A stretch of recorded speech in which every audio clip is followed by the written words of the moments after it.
They say castles were unbreakable, towering fortress of stone, thrones of kings, prisons of rebellion.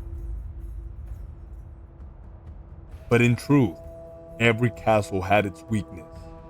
And in 1212, if you wanted to bring one down, you didn't just need swords.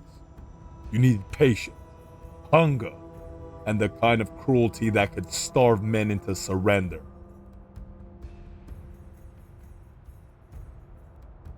This is how you would lay siege to a medieval castle.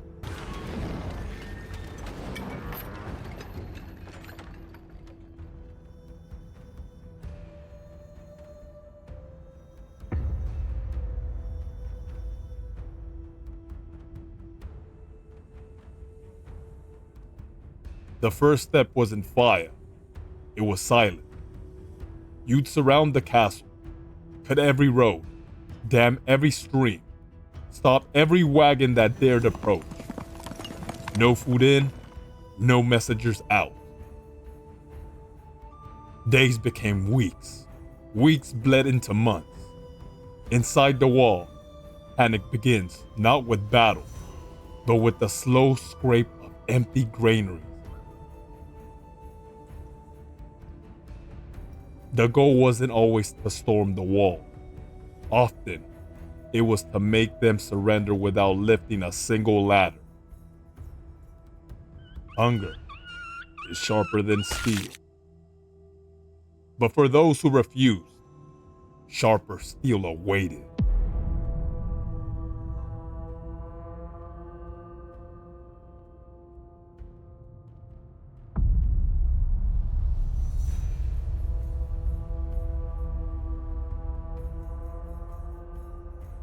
Sieges birthed machines, siege towers, crawling like wooden giants across the field.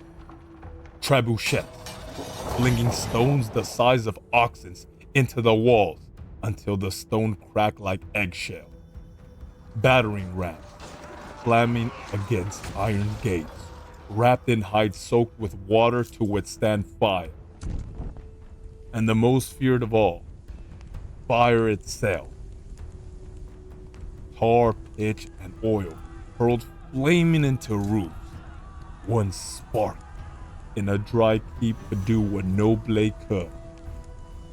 But even engines of war and fire were not the most decisive weapon in a siege. True test came from within.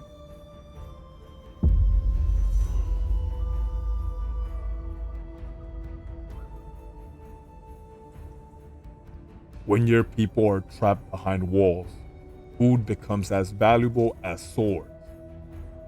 Grain stores run low. Livestock is slaughtered early. And it's in these long, grinding days of hunger that a small treasure can keep morale alive. Imagine, in the heart of a starving garrison, a jar of the Arma Kingdom's strawberry jam preserve. Sweet, rich, and thick with the taste of summer itself. One spoonful, passed among children or soldiers, could remind them that beyond these walls, life still has sweetness. It wasn't luxury, it was hope sealed in a glass jar. The kind of thing that could turn a weary night into another dawn of resistance.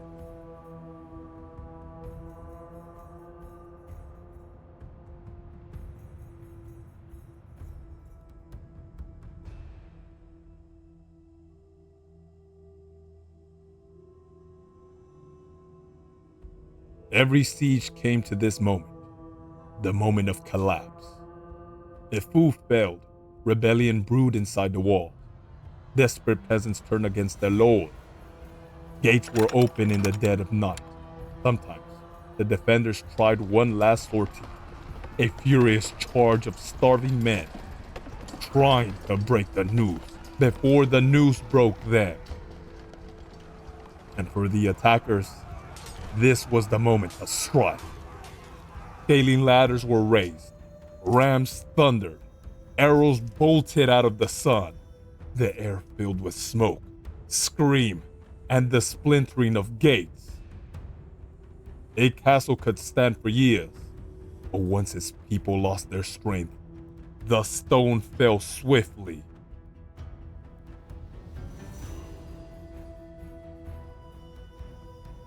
To lay siege in 1212 was a fight not just with sword, but with time. To strangle a fortress until its walls crumbled from within. But here's the truth. Castles didn't always fall to fire or blade.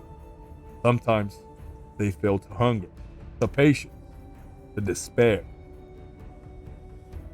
And sometimes they endure, because even in the darkest of nights, a kingdom's spirits could rest in something as simple as a shared meal, or even a jar of the Armored Kingdom's strawberry jam preserve.